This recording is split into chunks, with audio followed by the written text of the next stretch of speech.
Hello, hello, hello. Happy New Year. Happy New Year. It's good to see you, and it's good to see you. That's Robert Hilliard. I am Whitney Wiley, and we want to wish you a Happy New Year and welcome you to the State of Leadership. That's where we talk about what's happening in leadership in the news and sharing our thoughts to help you to be a better leader. And so today we're going to start this new year off talking about leadership vision. Why it's important to have a vision for your leadership, who you are trying to be as a leader and in your own right. So, Robert, why don't you kick this conversation off with some of your thoughts about the importance of having a vision as a leader?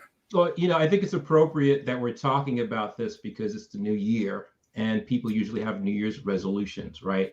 And when they have a resolution, they say many people don't achieve those resolutions. Right. And one of the things that it's like, I'm going to lose weight. That's fantastic.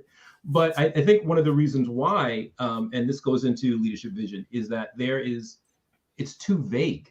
Right. Losing weight, getting in shape, buy a new car. That seems specific, but when you really look at it, it's very vague. And so, when you make things more concrete, the better your odds are of being successful. And it's the same thing with leadership vision. A lot of people will, say things that they want to do for their leadership. They want to accomplish as leaders. They want their team to accomplish. Yeah. But they lay them out in very vague terms. And then they are frustrated when they didn't hit their goal or their team didn't achieve what they set out to achieve. Absolutely. Absolutely. And I'm one of those people who maybe not so much resolutions anymore. I'm not anti-resolutions. There are some people who are anti-resolution. I don't understand that part. But I am very much someone who, at the end of a year, takes the time to reflect on the year. It's a natural time to do that. But I'm also someone who is constantly setting goals and looking at my vision for the future, right? I have a vision for my life, vision for my business, for my relationships. And I think it's really important to have a vision, because if you don't have one, you have no idea really where you're going. And if you don't know where you're going, then anywhere will do. Right. And so even if you don't hit the mark, you're more likely to hit the mark if you are aiming at something in particular rather than nothing at all. So I am a huge believer in having a vision, and it's part of what has created Simple, right? And we can talk a little bit about Simple. That's our leadership method that is grounded in basically having a vision and breaking that vision down into 6 parts and understanding who you are. So Simple is self-awareness, intentionality, mastery, leverage, energy, and leverage. I missed something. Purposefulness, leverage, and energy. I was like, I'm missing something. Self-awareness, intentionality, mastery, purposefulness, leverage, and energy. And it's important that you, again, have a place that you're going, a direction that you are moving into. And it's not just goals for goals' sake, and it's not just about what it is you're trying to accomplish, but really it's about who you become in the pursuit of what it is you are moving towards. And if you don't have that, at least in my opinion, if you don't have that as a leader, then sort of what are you doing? You end up being one of those people who either has a title right? And you're not really leading, you're just kind of doing the job, you're managing, you are supervising, but you're not really leading. Or you have the opportunity to, have a grand vision and a design for what it is you want to do, accomplish, how it is you want to impact people. And then you're being intentional, taking actions, intentional, deliberate actions, moving in that direction. Yeah, I think it's really important. I think you said earlier, who are you becoming, right? On your leadership journey, hopefully it's a better version of yourself, right? And we see some leaders that they start out with good intentions, but they don't really have that self-reflection. Mm-hmm. And so they don't necessarily become better versions of themselves. They Exactly. become a version. Sometimes sometimes it gets negatively skewed. And listen, and to be honest, we all have both of those things inside us, right? We have the capacity to be very negative. We have the capacity to be very positive and inspiring. But I think what happens is a lot of leaders, they don't practice that self-awareness, which is the very first thing that you and I talk about when we speak of Simple, is that you have to have that self-awareness, and they're not paying attention. And to be honest, it takes work to be self-aware. And so they move away from that. So I just wanted to bring that out because it's what hit me when you said that, who you're becoming. You should be monitoring that. And that's part of your vision. Are you doing those things that are going to allow you to become the person, the leader, the team member that you envisioned when you thought about it? I think that's absolutely. I was talking with someone the other day, and we were talking about a third person, and that person. But in having that conversation was like, that this other person who fancies himself as a really good leader, a great leader, lacks a lot of self-awareness. And what's really interesting about self-awareness, I'd been doing some research a couple of weeks back for a talk that I was doing, and most of us think we are self-aware, right? The numbers of us who think we are self-aware is somewhere in the 70-80% range, but according to some of the studies, it's like 17% of us actually are. Right? Yeah. It's very funny. I think we were at a residency together, and one of the professors asked us, "What are your values?" And I was like, and I remember I was like, "Wow!" I said, "I always thought that I knew what my values were." But when she pressed me, just really pressed all of us, I had that really big hesitation there. And that became one of those things like, I need to be aware of my values because those are the principles that I live by every day. And if you're unaware of them, it's very easy to shirk them.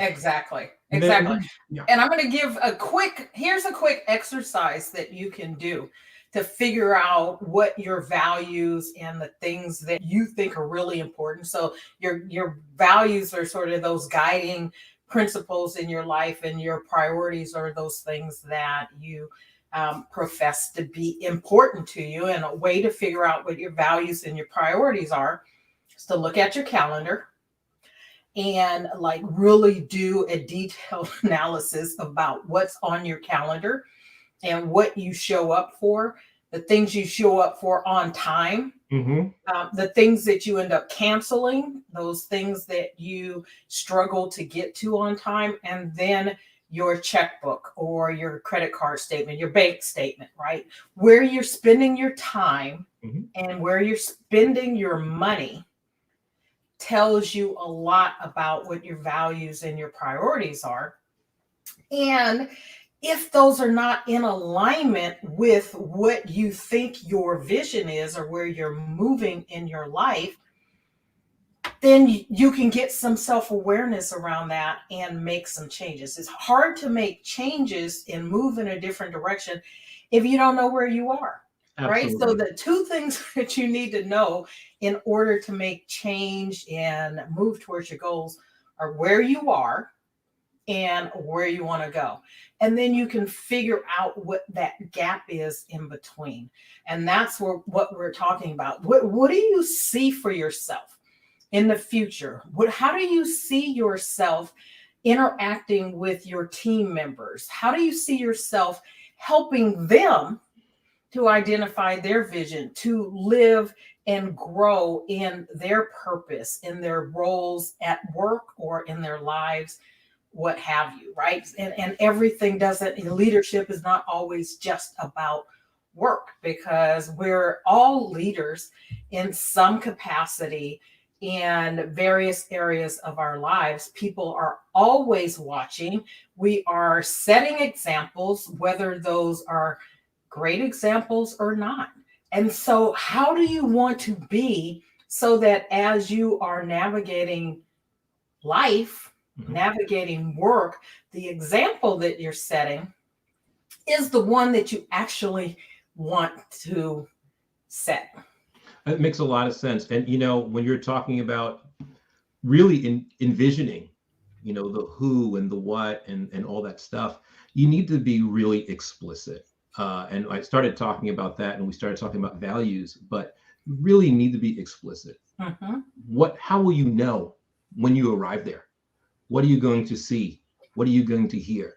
Include all your senses in that, and be very narrow. I think we tend to be very broad in our goal setting in general and in our vision in general. I want to make a lot of money.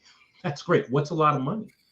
A lot of money at least is better than I want to make more money. Yeah, it's true. It's true. You're getting closer, right? So, but what's a lot? A lot Exactly may not be a lot to you, And I think that so you put a number on that, and that helps you. It gives you that North Star, that guidepost that's going to let you gauge where you are as you start moving towards your vision, every day. And it should be every day you should be doing something that moves you towards your vision, if you can. Absolutely. And I love that you use guideposts.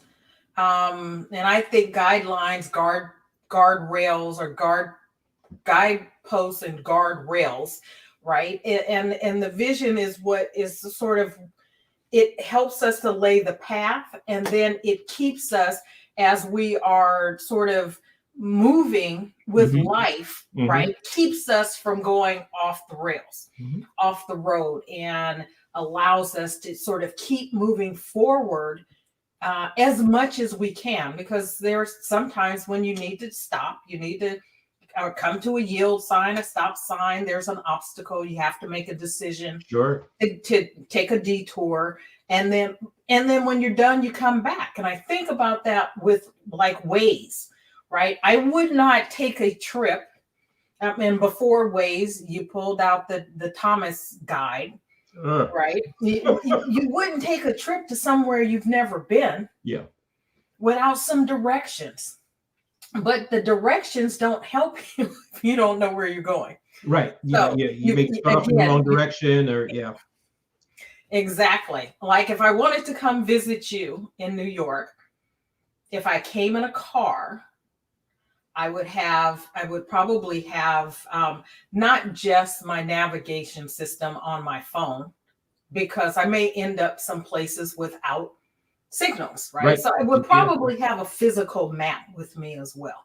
Right. So that I could stay on track to come there. Or if I was in a plane, well, I won't be driving the plane, flying the plane. The pilot is flying the plane, and there's an autopilot system, right? It's not a straight line from here to New York. No. Right? It's not a straight line. However, there are micro adjustments that are happening all along the way to take into account changes in elevation and temperature and all the thousands or millions of little things that affect the flight of an airplane, so that it can get from here to there safely. Absolutely. And so you need to do that. But if you don't know where you're going to have a problem doing that. Yeah, it's also helpful because we're going to have setbacks, and you may have a vision for something, but you get hurt, or so you're exercising, you get injured, or you're leading, and you have a crisis in your organization or in your department. You're going to have some setbacks, but having that vision will allow you to recalibrate and get back on track. And it's really important to be able to do that. So the way I like to think of your vision is, again, is that it helps you to focus less on what you're trying to accomplish and more on who you want to become, who you need to become as a person and as a leader. I come from a place where to be a better leader, you be a better person to become a better leader, right? Mm-hmm. And when we are looking out for other people, and that's just the nature of who we are, it becomes easier to do that in your role as a leader. Mm-hmm. And so let's suppose that you've never set a vision for your leadership before. You've never thought about what kind of leader you want to be. How would you start that process? Me? Yes. How would you start? Or how would you guide your clients? Because you work with executives. How do you guide your clients in helping them come up with a vision for their leadership? Well, first, I like assessments, and I have an assessment that I give them, and it helps them look at their default tendencies and what happens when they fall into those default tendencies. Are they helping them, or are they, hindering them in some way? And as we unpack that, we start looking at, the things that they can do to get better results. And along the way, we start talking about their vision. Now, if they're not working with, that's the starting place with me. If they're not working with me, I would tell somebody, they said, I just meet somebody on the street and they go, I want to be a better leader. I would say, well, work with me. No. I have that happen all the time. Yeah. Random people just come up to me. We're being hypothetical. Yeah, I would say, who do you admire as a leader? Go talk to them. See if they want to mentor you. See if you can learn from them. And see, if you can find an opportunity to put what you learn in practice. I can't emphasize that enough, but you need to be able to put what you're learning in practice. You need to see what works, what doesn't work, what kind of adjustments you need to make. We all went to school, and we all have the friend that went to school and got, a degree or tons of certifications and all that stuff, but they don't use the stuff. Right. And then, when they're called upon to use or just a little of that knowledge, they're struggling because it was just a piece of paper. So you really want to be a better leader. You need to, put it, what you learn and what you're learning into action and make adjustments. Yeah, I agree. Where I start and where I work with my clients to start in terms of this vision is just to get curious, to start asking some questions, right? What do I want to learn? What do I want to share? What kinds of skills or characteristics do I need to develop?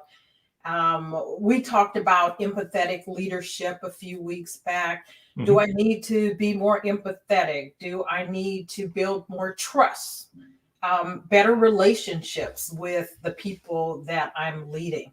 There are all kinds of questions that you can just start asking. What do I want it to, my leadership to look like, to feel like? How do I want the people that I am leading, how do I want them to feel? Mm-hmm. Right? When they leave interactions with me, how do I want them to feel? And that speaks to the energy part of Simple, right? Yep. How do you want people to leave your presence? Do you want them to feel uplifted and energetic and vibrant, ready to take on the day? Or do you want them to walk away leaving dejected? And I can guarantee you, and I don't know every leader, but I can guarantee you no one is saying, I want people to leave me and feel bad about themselves. even if you're the kind of person who maybe tough love is your thing, I still don't think you're thinking you want them to leave your presence feeling bad or dejected, right? Right. So the way that you can have some make some inroads into having people leave your presence feeling a particular way is going back to self-awareness, understanding how you impact them when you are around them, right? Having some emotional intelligence about your relationships with people and how you are navigating those things. And when you start to think about how you want to feel, how you want other people to feel, how you want them to move forward. I had a coach, a speaking coach, and he would ask, how do you want your audience to feel when you're done speaking? Or what do you want them to do? And my thing was, I want, it's one thing to say, oh, I want to motivate people or I want to inspire people. I want people to feel compelled to take action. Right. Right. It's not just enough to inspire people. Inspiration is great, motivation is great, but I want you to feel it's like I need to go do something. Right. I need to change my mindset, or I need to take some action to do something. I need to set some goals, some plans, right? It is not just enough to say, oh, I heard, Robert and Whitney on their podcast and it was great. No. What are you going to do now? Right. What action are you going to take? Because you heard. So I'm constantly thinking of that. I'm constantly trying to get my clients to stop and think about that. What do you want to happen because you led a group of people? And when you start asking those questions, then you can start to form this picture in your mind. And like you said, using all your senses of what you want the future to be. Right. I think the other part of that, Whitney, I agree with everything you said, but I think the other part of that is getting some feedback. Yeah. And being able to accept feedback. I think sometimes leaders, they only like the feedback that confirms what they're thinking, but you don't grow that way. And sometimes the feedback is not delivered in the way we like it, but you need to be able to consider it. It's data. Right. And when you have a team, ask that team, how am I doing? What's working for you? What isn't working for you? Getting that feedback about your leadership is really important. And I think that's something that some people forget. And you made a comment before about, you said you don't know all leaders, but you think that leaders want people to be, they want their folks to be inspired. You wouldn't be surprised. I almost said you'd be surprised. I know you won't be surprised. But I worked with a lot of leaders and these were primarily old school leaders, of a certain age, but not all. Some younger leaders were doing this too, that they felt really empowered whenever they beat down their team. And then they wondered why they weren't getting the results that they wanted. So they felt empowered, but their team did not. Yeah. It's like, they were like, I really told them. And I'm like, okay, well, let's see what happens. And then they were, like always astonished. So I was trying to motivate them. Well, you're really kind of punishing them. And, that's the difference. You're not really inspiring them if you're just beating them down and telling them, catching them doing something wrong, catch them doing something right, encourage them, appeal to their values, let them know how the vision is going to allow them to achieve things that they want to achieve in their career and their personal life. But you wouldn't know, and I agree with you. You absolutely should be getting the feedback and asking people, but you wouldn't know that if you didn't take the time to get in touch with what it is you want them to feel, right? Yeah. And then it sort of getting feedback doesn't matter, because going back to the point, right, if you don't know where you're going, then exactly it's like, what kind of feedback are you getting? If your goal is to help your team feel empowered, inspired, compelled to take action, to be innovative and creative, whatever it is that you're envisioning and that you want. If you go and ask them and they give you 1,000 different things, and none of those things are things that you wanted, but you never expressed, communicated either to yourself or to them, then you have to just be happy that they responded at all, rather than saying, oh, I'm a little off the mark. They gave me responses. I appreciate the feedback. I'm going to work with that. It wasn't quite what I was aiming for. Now I can make some adjustments to see how I can get where I'm trying to get this group to go, myself to go, and the group, the team. And so I don't understand. Well, I do understand, but I don't understand why this isn't part of, the development for leaders in general. We do lots of work, or people do lots of work with leaders that doesn't start here, which is, you got to know what it is that you want before you can start doing all the you can do all the development in the world, right? All the reading, all the question asking, all of that. But if you don't know where you're going, what are you doing? Well, yeah, I mean, I worked as a trainer for many years, and many organizations would ask me to create leadership training, and I would say, okay, what behaviors do you want to see at the end? And they're like, just do it. And they think that people are going to be, and there are some people that will say, you know what, I'm going to take the stuff that I learned in this class and I'm going to apply it. But if the organization doesn't really have a vision for how these things are going to be used, you're just wasting everybody's time. Right. You're going to sit there and be like, okay, this is great. The trainer makes me feel good. I had a good time. Or they're going to be sitting there going, when is this thing going to be over? Because I got work in the office I got to get done. And so that becomes an issue. And so that's why it's better. I worked with a manager and I declined, because I said, well, why are you doing this? He goes, I want to do this so I can say that we did it. That's not a good enough answer.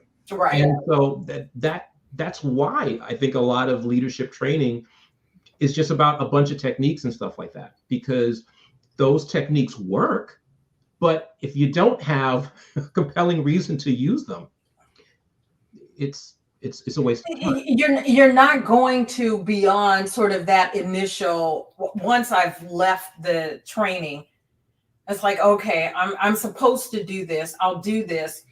And then down the line, when, the stuff hits the fan, there are obstacles in the way. Like you said, there's no compelling reason to continue doing this, then you're just going to stop, right? So I want to a really brief, examples of a couple of things that let's say that would be part of a vision. Let's say that part of your vision is to be available for your people, right? And going to Robert's point at the very beginning, what does that mean? How can you break that down into maybe a SMART goal? To be a mentor to your people. What does that mean? That you're going to set better examples of leadership. Again, asking the questions. What does that mean? So just a couple. But you want to be available for your people. You break that down. Maybe that means that you are going to have open office hours where you will invite them in, or you schedule intentional meetings with them, brief meetings, not long meetings, but touch-in meetings, and making sure that they feel that they have the tools and the resources that they need, helping them build strategy, seeing if they have things that they need assistance with. It's really easy, and I get this. It's really easy when you're a working manager, right? To put those kinds of things on the back burner because you're doing your own work.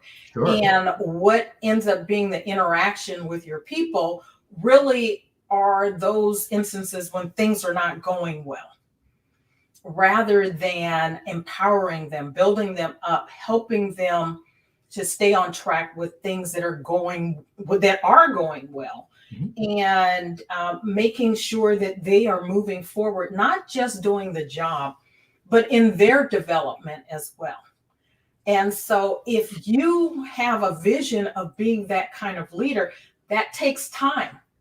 And the reason that you develop a vision for that is so that you can then, going back to the guideposts and guardrails, is to be able to schedule time in that allows you to do the things that you envision doing.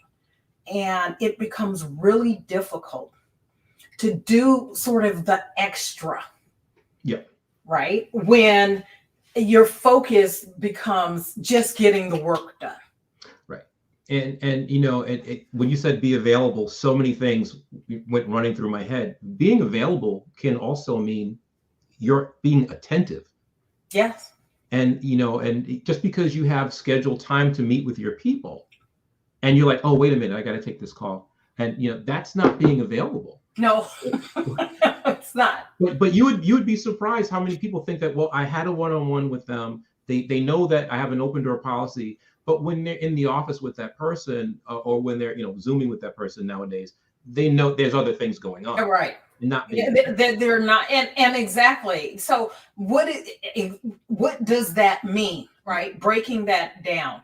Does that mean uninterrupted time? Like not picking up your phone, not checking email, you know, giving them a one-on-one, really focused attention. Only you get to decide. Only you can decide what that means. And so, yes, we're talking grand visions, but you've got to bring that back down, and break it down into small steps or small components, get really specific about what it is you're talking about. The more specific you end up being, the more likely you'll be able to take the steps to do that. And, you know, you mentioned open door policies. I worked for someone once who had an open door policy, and open door policy. Yeah, the door was open, but the attitude was not, right? And so people did not go in and share and talk and avail themselves of what was, you know, someone with great knowledge and information to share. But, you know, there's a quote: people don't care what you know till they know that you care. Yeah. And that was the piece that was missing. And so people did not go there. They came to me instead. And so we had, I don't know if it was in our program or another program, my bachelor's program, an article about the toxic handler, right? The person that everyone goes to, but that person's not one of the people that you're supposed to go to, but you're the people go to because they know, like, and trust you. And the people that are organizationally supposed to be available for that are not. And so you have to decide, do you want to be that person? When you say you have an open door policy, do you want to be a leader where people actually come to you or not? And if you do, what changes will you have to make that possible? Absolutely. And so that's the essence of what we're talking about. Any closing thoughts as we wrap up, Robert? No, you pulled them all out of my head. That was my intention. That was my vision. No, I think, you know, in closing, I think one of the main things, I'm just going to bring it back to the top. You know, you said at the end of the year, you like to look and see, you know, just like a retrospective, you know, a review of the year. Do that with your leadership. You know, hey, did I hit those marks? Do I need to make adjustments? I think that's really important. I absolutely, I wholeheartedly believe that the beginning of the year, the end of the year, beginning of the year, perfect time to do it. I would say you don't have to wait. So if you end up watching this 3 months from now, is May or June or whatever, you don't have to wait. Please don't wait until the start of a new year to do. You could do it anytime. The point is to make the time to do it. And it is something that takes time. You can make adjustments. Once you come up with a vision, you've got a place to start, but that you don't have to stick with that forever. As you grow, your vision will grow. As you grow, the things that you needed to do 2 years ago to become the leader that you are today, those are things you don't have to do anymore, right? You've done those. You may have some maintenance, but you can look to the future for more growth and opportunity. So if you are looking for an opportunity to work with someone that can help you put together a vision or a plan, a leadership plan, a development plan, Robert and I invite you to reach out to us. You can do that through the messenger feature here in LinkedIn or whatever platform you are watching this on. Feel free to reach out. We would love to help you put together your vision or leadership development plan. Whether you're in an organization that provides that for you or not, reach out. We'd love to help. So with that, we want to thank you for joining us for the State of Leadership. We are here every Thursday at 3 p.m. Eastern, 12 noon Pacific, and whatever time that translates to where you are. You can always catch it on replay, and we'd love to hear your feedback, your thoughts. And if there's a topic that we could cover, please let us know. So until next time, have a great rest of your day. Take care.